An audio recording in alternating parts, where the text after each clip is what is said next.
Pika, did you fart? What? It was little Willie. Hey, welcome back. It is time once again for the golden age of DC Comics 365 days, where I take this beloved hardcover coffee table book given to me about 2 decades ago by one of my best friends. It has been surfing my coffee table ever since. And what goes better with a coffee table and a coffee table book and some coffee table talk? Well, some freshly brewed coffee. This is a Guatemalan Huehuetenango. Slancha. Salud. Indeed. Let's get to it. The golden age of DC Comics runs between 1938 and 1955. The silver age between 1956 and 1970. The bronze age, I'm a bronze age baby myself, 1970 to 1985. And the copper age begins in 1985. I get these terms and definitions from the glossary of the most current edition of the Overstreet Comic Book Price Guide. I feel this is a good standard to have when talking about the ages of comic books. 2 other books I'm going to put under your nose while I got your attention. Throw on your stack to read. If you're new to comics, even if you're old to comics and have never read these are great. I'm currently doing another reread of this one here, Understanding Comics, The Invisible Art by Scott McCloud. It's a comic book about the mechanics of comic books, and it's a crash course in art history.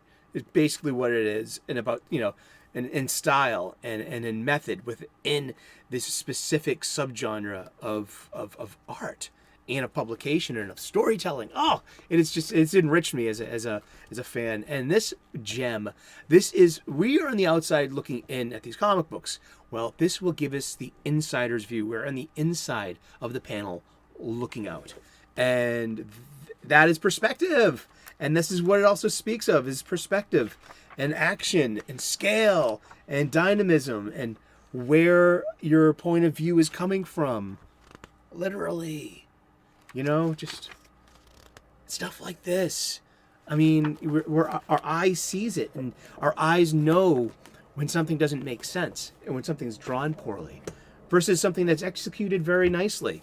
And this is a 2004 Abrams publication, written and curated by Les Daniels, Chip Kidd, and Geoff Spear. And you can find the links to all 4 of these books in the description to their Amazon pages. You can pick up your own copies, and you can pick them up used. You can give an old book a second life. I love doing that. I love getting used books because they're a little cheaper, and like I said, just you can give an old book a second life. And that's a nice fate.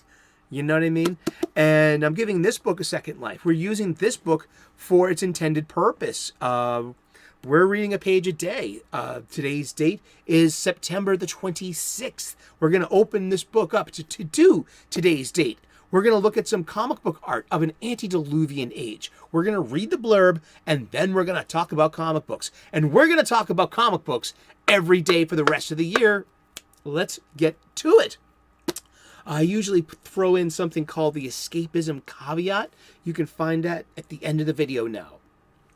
I feel like I was mobbing the top of my video with too much blah, blah, blah, an opinion. I mean, and so I gave it its own space, its own place, its own air to breathe and to air out. So it's about escapism, leaving behind this world's problems, and then modern story needs, trying to remind you of every problem, at every opportunity. And that's the whole point of escapism, is to leave behind the problems we have in this world or in our lives just for a few moments in a day. And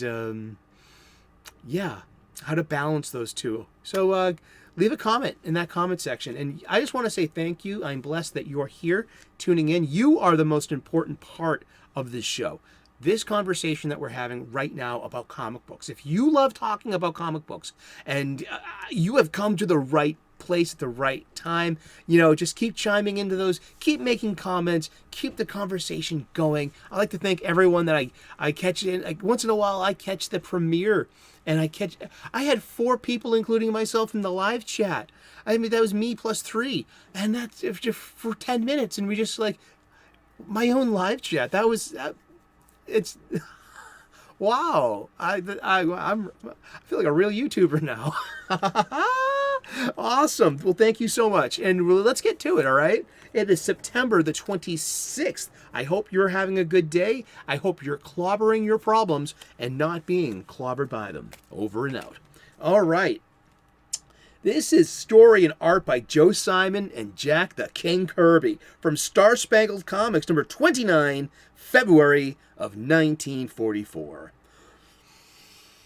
Many a hectic adventure has run its course since the Newsboy Legion undertook the riotous job of making life livelier in Suicide Slum. But we've waited a long time for one as fantastic as this. It's always seemed to us that publishing comic magazines was pure fun from cover to cover. Remember those days? But once those irrepressible kids take a fling at it, trouble boils up like lava from a volcano, and even the mighty Guardian nearly loses his life in the eruption. It's Cabbage and Comics. Dun dun dun.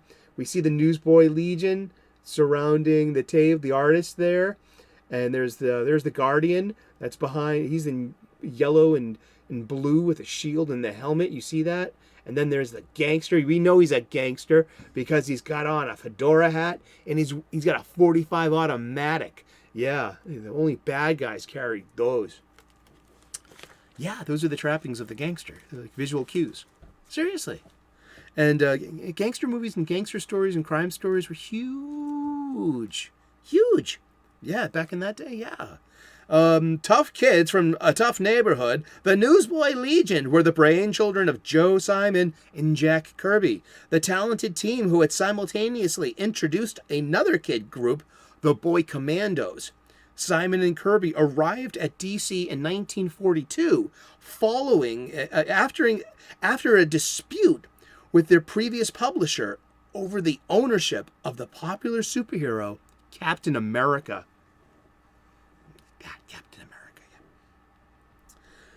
Yeah. In this Newsboy Legion adventure, the paper peddlers turn their talents to the creation of comic books and come up with such characters such as Spider Snoot, Baldy the Barker, and the Protector.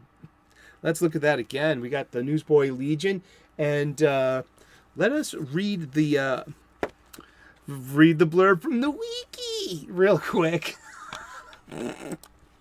The Newsboy Legion is a teenage vigilante group in the DC Comics universe. Created by Joe Simon and Jack Kirby, they appeared in their own self-titled feature, which ran from Star Spangled Comics number 7, April of 1942, to issue 64, January of 1947. In 1970, Jack Kirby introduced a new Newsboy Legion made up of the sons of the original Golden Age characters. Indeed. Okay, let's see how out of shape I am. Oof! Oh, the struggle is real. Kirby, the king, and his return to DC Comics in 1970 for a short span. Oh, this book is 9.6 pounds. I know because I weighed it. Wow. It winded me.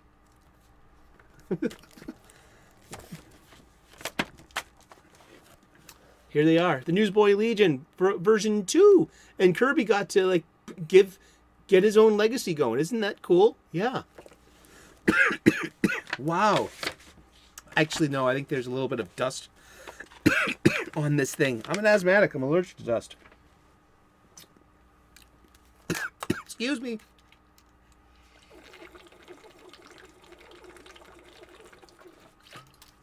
My goodness. The Newsboy Legion were reintroduced in Superman's pal, Jimmy Olsen, number 133, in October of 1970 as part of Jack Kirby's Fourth World story arc. Yeah, this is number 130. This is the cover of number 136. So this is a couple of issues in to that fourth. Oh, wow, this is a heavy book. This is real heavy reading, man. It's Kirby, man. Oh, heavy. Heavy, Doc. Back to the Future for you. This is impossible to read on the subway, the public house, or in bed. Yeah. But it looks great on a shelf. It really does. It really, really, really does. Oh, I'm putting this back. Wow. Whew. I'm a little winded after that. Needed some coffee. Yeah. The Newsboy Legion consisted of Tommy Tompkins, the leader. Big words. The team genius. Gabby, an excitable kid who never stopped talking. And Scrapper, the tough guy. It sounds like the Ninja Turtles. Like the Ninja Turtles, of course, work like this. I love it because I never even came across that idea until this second. The Ninja Turtles are this, and they actually, before the Ninja Turtles, were Sentai teams, even such as the Gotcha Man / Battle of the Planets, something such as that. You had a heroic leader. You had a maverick number 2, like a second in charge, who was a bit darker and surlier. And then you had like the big guy, and then you had the little one that was like the comic relief in a way, And there might be a girl or two in there somewhere, might be. But like this Newsboy Legion originally had this 4 characters, and each one, has had this archetypical, team thing going on. Yeah, the leader, the genius, the excitable kid who never stopped talking, and the tough guy. I mean, you pull off the trappings of the Newsboy Legion, and I can immediately put on the Ninja Turtles. That is the first thing I thought of, and that just completely works. I love talking about comic books. Oh boy, Ninja Turtles. I was in high school and I was buying Ninja Turtles off the rack at like New England Comics and at Superhero Universe 3, which were my 2 mainstays. I was blessed as a kid in the 80s to have at least 4 comic book stores that I grew up in Boston. I grew up in South Boston. So there was New England Comics in Allston, Harvard Square, and in Quincy. And Quincy was where my grandparents were, right in Quincy Center, too. There was Superhero Universe 3 right in downtown Crossing. There was this little one that was like only there a year or two in South Boston, next to the ice cream store near the old White Hen Pantry. It was on L Street and Broadway right there, East Broadway. You have to say, if you have to say East and at the intersection of L, I mean you're wondering what parish are you from, huh? Oh boy, what other comic book stores did I have? And there was Million Year Picnic, yeah, and in Harvard Square, and there was also Newbury Comics. And Newbury Comics, before they they were where you got used records and things, but they literally had back issues at one point at Newbury Comics, and they used to sell comic books. It used to be a comic book store, so there were literally 3 comic book stores in Harvard Square. NEC, Million Year Picnic, and Newbury Comics. And there was also the Newbury Comics in Newbury Street itself too, the mothership. So there were I had several local comic book stores. I was so blessed. And then there was Tower Records. We had a Tower Records on the corner of Mass Ave and Newbury Street. And on their first floor, they had a spindle rack full of British Marvel comic books. Action Force, British Transformers, Judge Dredd, the 2000 AD stuff, Death's Head, even like French stuff, and really like out there. Like, yeah, the Mobius stuff, the Jodorowsky stuff. I mean, just Milo Manara. Wow, like here I am, 12 years old, hitting puberty, reading Click. Yeah. City life, man. I know. Hey, we've been talking about comic books, and we're going to talk about comic books every day for the rest of the year. So tune in tomorrow, 3 p.m. U.S. Eastern, and we'll find out who we're talking about when we turn the page tomorrow. Thank you so very much. Like and subscribe. I would love to earn your subscription, be part of your YouTube day. We make daily content. Here we talk about comic books. We'll be doing the 31 days of October. I'll be doing 31 horror movies in the month of October leading up to Halloween. Tune in. If you like horror movies, you like gabbing about movies, come aboard. It's a new show that I'm doing. Love to see you there. Thank you so very much. God bless. Namaste. Good luck. And we will see you again tomorrow in those funny pages. Cheers. Bye-bye.